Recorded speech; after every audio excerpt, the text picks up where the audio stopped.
Hi everybody, welcome back to Tip Tuesday. So to carry on from last week, we are going to talk a little bit more today about egg safety.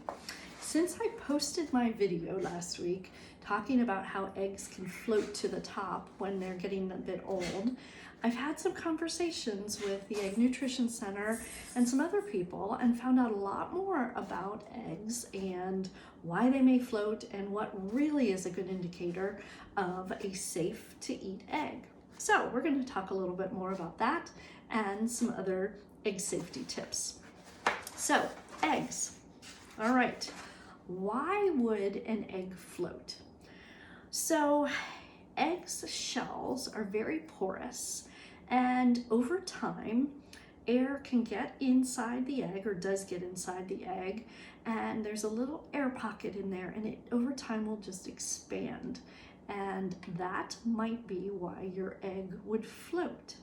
Now what they told me is, while that happens over time and it could be an indicator of an egg that's getting older, it's not the best indicator for an egg that you shouldn't eat anymore. If you have an egg that floats, crack it open and take a look at it and smell it.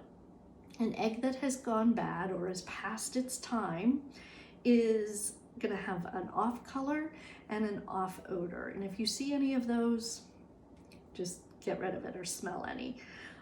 The other and really the best indicator is to go by the date on the side of your carton. So if it's past date, you really shouldn't use it. All right, so it's a little bit. Now, when you're shopping, looking for eggs, a little bit more about safety here. Open the carton and inspect the eggs in the store. You're looking for cracks. You want to make sure there are no cracks in your eggs before you bring them home.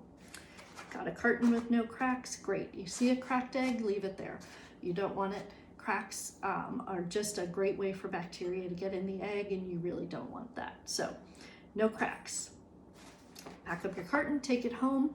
If by the time you get home, you suddenly have a cracked egg, don't despair.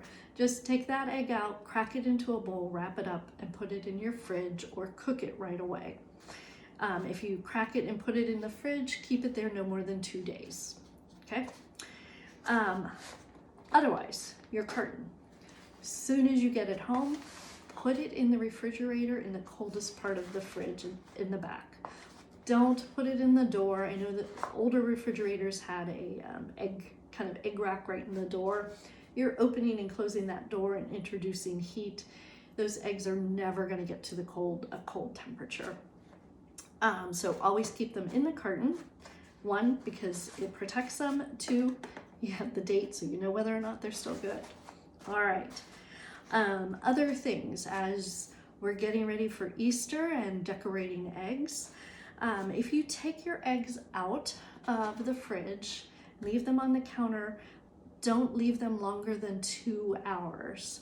All right, use them within 2 hours of taking them out. If they go longer than that, they're going to get to too high of a temperature and an unsafe temperature. So 2 hours and use them. Other things, if you've hard-boiled your eggs, great, put them back in the fridge until you're ready to use them or decorate them, and use them or eat them within a week of hard boiling. If you're decorating your hard-boiled eggs and you have a cracked egg, don't decorate that one. Just use that for potato salad or egg salad, okay? Other things, leave the decorated eggs with a note on the fridge for the Easter Bunny so they know where to find them. The Easter Bunny will come and no more than 2 hours before the kids get up, hide those eggs, all right? So no more than 2 hours outside of the fridge. Keep the decorated real eggs inside the house. Outside, if you want to do an outside Easter egg hunt, there's so much fun, but use maybe one of these cute little wooden eggs or a couple of those, hide those, or plastic eggs that you can hide treats in. Those are great for outdoor hunts. Indoor, the real thing. Outdoor, a substitute. And I think that is it for my egg safety tips. So clarify a few things, go by the date on the carton, keep your eggs out of the refrigerator no more than 2 hours, use your hard-boiled eggs within a week, and I think that's it. Enjoy your Easter, everyone. For those of you celebrating Passover, happy Passover. I am going to take a couple weeks off for a spring break myself, and I'll be back here in mid-April with some more tips. So have a wonderful, wonderful week. Happy Easter, happy Passover, and I will see you in a couple weeks.